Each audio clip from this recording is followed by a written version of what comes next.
thought of you." She paused a few seconds before answering. "Is this your way of saying it's time to get off my rear end and look for a job?" She knew she needed to find something, but her heart just wasn't in it. However, her dwindling bank account told her it was time. "You know me better than that. I just know how much you love books. I thought it would be perfect for you. If you're interested, I can put in a good word for you." Linda's father-in-law was superintendent of the county libraries. If Linda put in a good word, she knew the job was hers. "I don't know, Linda. The holidays are coming. I need to stay home with Matthew and Kira." "Why? So the three of you can mope around the house together?" "You need to move on, Brandy. It's time. It's been almost 3 years. You're young, and you have the rest of your life ahead of you. Why don't you at least give it some thought? I'll tell George you're interested and to hold off hiring anyone." Linda tried so hard, but she still had her husband, Dylan, her nice little family, 3 girls and 2 dogs, plus 1 parakeet, which equaled the perfect family. She didn't have to go to sleep at night worrying about the future, at least her children's future. She really should look into this. "I'll do it," she said before she changed her mind. "That's excellent. I'll call George and I'll tell him." "You don't think I can get the job on my own merits?" Brandy asked. She hadn't worked in public since she was in her teens, and she would like to believe she was employable. She knew the library system front to back. "Of course I do. A little help isn't going to hurt, Brandy.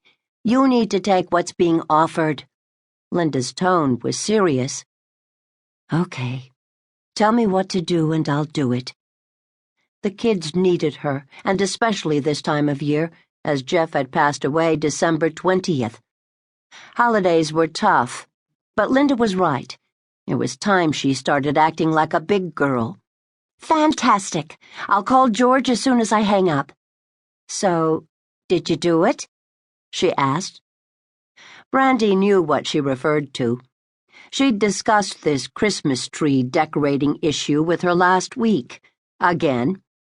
She said she wasn't ready, but the kids were past ready.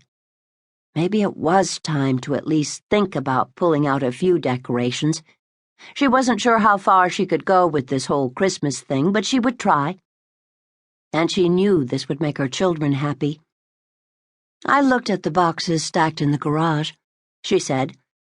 "Brandy, you need to open them up and see what's inside. That's a start. And it would be even better if you took a few ornaments out. Maybe let Matthew and Kira help." "I know. Kira is ticked at me now. She told me she and Matthew were not going to skip Christmas this year. So I'm sure they'll be thrilled if I act like I'm excited about celebrating. That was always Jeff's thing. I'm just not sure if I can. I'm afraid of—" She stopped and took a deep breath. "The memories. And how much it's going to hurt." "Are you still going to grief counseling?" "No. I stopped that after the 2nd appointment. I really didn't see any point in continuing, though the kids went for a few months. I think it helped them to begin the healing process. They've got their whole lives ahead of them. It's hard for them to understand that I had spent the past 20 years of my life with their father, and I just can't wipe those memories out with a few grief counseling sessions." "Of course you can't. But Brandy, it's time. Jeff would want you to move on with your life. He would have had it been the other way around." True, she thought. Jeff liked being married, and he wouldn't have grieved this long. He would certainly have remarried by now. Maybe even had another child.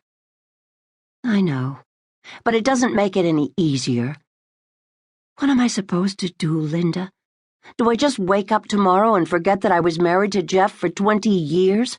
Forget the 3 months of pure hell he went through? If you have a solution or some magic words, please tell me. I really don't like feeling this way, and if I...